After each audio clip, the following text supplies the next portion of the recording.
하루에 전화를 최소 60통에서 100통 하는 보직, 총 전화만 2만 통 이상한 보직. 통신만, 예, 알겠습니다. 통신만, 통신만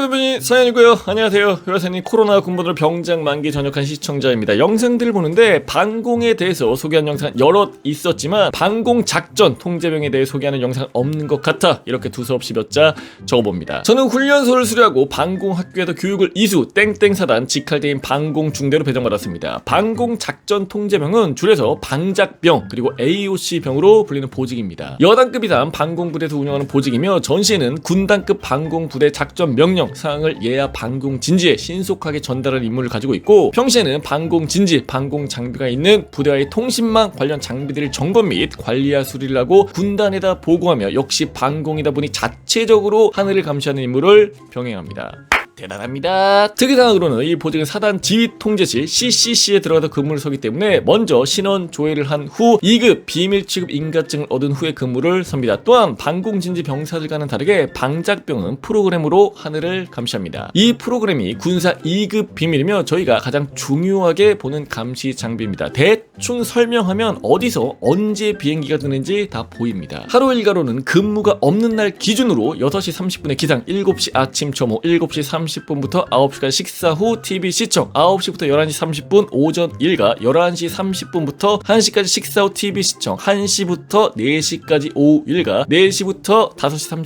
30분까지 체력 단련, 그리고 5시 30분부터 9시까지 개인 정비, 9시부터 9시 30분까지 청소 및 점호 준비, 9시 30분부터 10시까지 점호. 사실 일반 부대랑 다를 게 없죠. 이런 식이었고, 근무가 있는 날에는 근무 시간대 알아서 부대 상황실 간부님께 보고 후에 근무지로 가면 됐습니다. 근무는 24시간을 주로 3에서 5교대로 돌아가며 썼습니다. 최소 4시간에서 야간에는 10시간을 서면서 오침을 받아가면서 근무를 섭니다. 보직 자체 휴가는 다른 사람들 받는 만큼만 받았던 것 같습니다. 보통 6개월마다 2박 3일을 받아서 군생활 동안 9일을 받았습니다만 이게 받은 거야? 저는 상말에 중대장님이 바뀌고 부대 개편을 해서 6주에 2일로 바뀌어서 10일을 받고 나왔습니다. 이제 장단점을 말씀드릴 건데, 첫 번째, 불침번 중대상실 근무, 배식 및 식당 청소가 없습니다. 방작병은 현행 작전병으로 분류되어서 이런 일에서 열애되었습니다. 그냥 자기 근무만 열심히 서면 터치는 없었습니다. 두 번째는 몸이 편합니다. 위에서 간단하게 설명드렸지만 사단 지휘 통제실에서 근무를 해서 여름에는 에어컨 덕분에 시원하고 겨울에는 히터 덕분에 따뜻한 근무지에서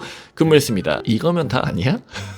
세 번째로, 근무 안 설 때는 부대에서 꿀을 빱니다. 근무를 안 서고 부대에서 일과 시간대는 주로 상황실에서 처부 간부님들의 시다 역할을 했습니다. 명령하시는 것만 만들고 문서 정리하고 그러는 수준의 일이었으며, 그것마저도 할 일이 없을 때는 그냥 행정방 가서 커피 한잔 타서 마시며 행정병 옆에서 수다나 떨었습니다. 네 번째, 작업을 비교적 덜 나갑니다. 아예 절대 안 나간다라는 건 아닙니다. 다음 번째로는 근무 편성을 융통성 있게 할 수가 있습니다. 저희 부대 방작병의 근무표는 분대장이 짜서 처부 간부님들께 제출하고 처부 간부님이 확인 후 행정관님께 제출하면 그게 경작서에 반영되는 방식이었습니다. 저희끼리 머리를 맞대어 최대한 근무표를 공정하게 짜고, 만약 그래도 주말에 개인 정비를 많이 못하는 근무로 정해지면 그 다음 주에는 비교적 편한 근무표를 짜주는 등 서로 불만이 없게 근무표를 짤 수가 있었습니다. 여섯 번째로는 재밌는 소식들이 많이 들립니다. 위에서 살짝 말했듯이 방작병은 사단 지휘 통제실에서 근무를 합니다. 그곳에서 매일 아침에 사단장님께서 방문하셔서 예하 부대들에게 화상회의로 지휘 방침을 전파하고 주 1회 군단장님이 화상회의로 예하 부대 사단장님이나 여단장님에게 지휘 방침을 전파했습니다. 그걸 온전히 다 듣고 있다 보니 우리 사단에 무슨 일이 일어날지 미리 알 수가 있었습니다. 그러다 보니 언론에는 알려지지 않는 사단 내 여러 사건, 사고들을 또한 전부 듣게 됩니다. 다음으로는 단점입니다. 이게 중요하죠. 우리 입장에서는. 첫 번째, 근무 시간이 많습니다. 저희 부대 방작병들 기준이지만 많아야 5명, 적으면 3명이서 24시간 365일 빈틈없이 서야 하다 보니 반공진지 타는 타소대 인원들보다 근무 시간이 월등히 많았습니다. 최소 일주일에 28시간을 서는데 야간을 일주일 동안 서는 주간에는 일주일 70시간이라는 살인적인 근무 시간이 기다리고 있었습니다. 이때는 정말 너무 피곤합니다. 두 번째, 개인 정비 시간이 적습니다. 핸드폰이 사용 가능해진 요즘 군대에서 장병들이 가장 중요하게 생각하는 것은 핸드폰이 가능한 개인 정비 시간입니다. 그리고 방작병은 다들 주말에 개인정비 2시간에서 4시간 정도를 근무로 못 즐길 때 저희는 4시간에서 10시간의 개인정비 시간을 근무로 뺏겼습니다. 거의 2배 이상이죠. 평일에는 핸드폰을 불출받아서 손에 쥐어보지도 못하고 근무 나가는 날도 허다했습니다. 세 번째, 공부할 게 많습니다. 방작병은 보통 모집병이지만 자대로 배치받고 방작병으로 보직 변경되는 경우도 심심찮게 있습니다. 저도 원래 발칸 운용병으로 지원해서 왔지만 자대로 오고 방작병이 된 케이스였습니다. 반공 작전을 외우고 할 게 많아서 몇 주 동안 계속 머리를 싸맸던 것 같습니다. 네 번째, 정신적으로 피폐해집니다. 사단지휘 통제실은 벙커의 역할도 하고 있는데요. 환풍기는 있지만 창문도 하나 없는 벙커 구조의 시설이라 공기가 매우 안 좋고 하루 종일 앉아있는 보직이다 보니 허리가 자연스럽게 굽어지며 옆에서는 간부님들이 앉아서 자기를 하고 있기 때문에 졸거나 딴짓을 하다 걸리면은 안 됩니다. 다섯 번째, 주특기에 대해 확실하게 알아야만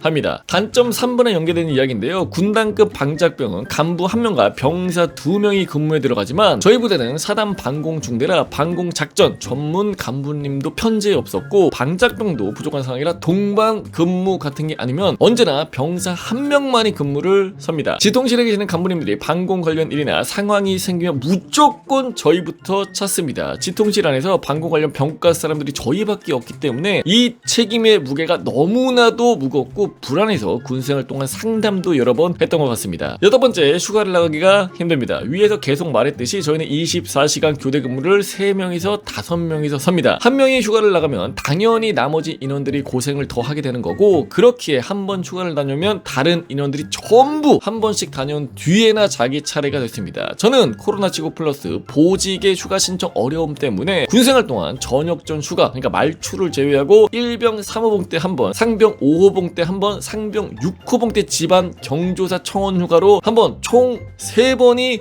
전부였습니다. 굉장히 적죠? 갑작스러운 청원 휴가를 제하면 군생활 동안 말출 제하고 나온 휴가가 단 2번이란 조금 아찔합니다. 7번째, 훈련이 잦습니다. 저희는 유격과 혹한기 훈련을 원칙적으로 하게 되어 있습니다. 현행 작전병이지만 교대 근무기 때문에 훈련에 참가하면서 근무를 갔다가 돌아와서 다시 훈련에 참가를 해야 하기 때문에 그냥 쭉 훈련만 하는 것보다 더 거지 같은 상황에서 훈련을 받았습니다. 참고로 저는 유격 1번은 코로나19이라 취소, 혹한기 2번은 하나는 실상 상황이라 취소, 하나는 거의 말년때라 근무표에 손을 써서 억지로 뺐습니다. 그럼 뭐 훈련 안 받은 거 아니야? 그럼 대체 뭔 훈련이 잦다는 거냐 하면서 효자 선생님이 뭐라고 할 게 보이는 것 같은데요. 잘하네. 대신 저희는 매일 한 번에서 2번씩 상황 조치 훈련을 군단 주간화에 진행을 합니다. 반공진지 소대원들이 대공 비상을 들으며 하던 거를 멈추고 진지 위로 튀어 올라가서 전투 준비를 하는 훈련입니다. 이런 것들은 항상 근무 때 긴장감을 배로 주는 훈련입니다. 뭐 중간중간 언제 나갈지 모르니까. 마지막으로 전화를 정말 많이 합니다. 저희 근무지 자리에는 전화를 할 수 있는 통신수단이 5개가 있었습니다. 저희 부대 장비를 가져가거나 빌려간 모든 예하 부대와 통신망 장비 점검을 근무를 들어갈 때마다 해야 합니다. 관리하던 예하 부대가 12곳에서 16곳 정도라 한 번 근무를 들어가면 하루에 전화를 최소 60통, 근무를 길게 했을 때는 하루에 100통도 넘는 날이 허다합니다. 정말 거짓말 안 보태고 군생활 동안 군 전화기로 한 전화만 2만 몇천 통이 됩니다. 따따따따따따따따 통이 뭐야? 평생 할 전화보다 군대에서 아저씨들과 한 전화가 훨씬 더 많은 것 같습니다. 단점이 사실 더 많은데 너무 길어질 것 같아서 이 정도까지만 하고요. 몸은 확실히 편했지만 마음은 확실히 불편했던 보직이었습니다. 정말 만약에 다시 군대 가서 방작병을 할 거냐 물어보면 그냥 목숨 걸고 원래 보직인 발칸 운용병 달라고 할 것 같습니다. 여기에 대해서 또 발칸 운용병들 태클 걸 수 있습니다. 그럼 이 순간에도 나라 지키고 있는 현역분들 언제나 감사하며 몸 건강히 전역하시기를 바라겠습니다. 이상입니다. 충성! 오늘 반공작전 통제병에 대해서 좀 들어봤는데요. 장점도 확실하고 단점도 확실한 보직이기 때문에 입대한 분들이 있다면 많이 알아보시고 들어가시기를 바라겠습니다.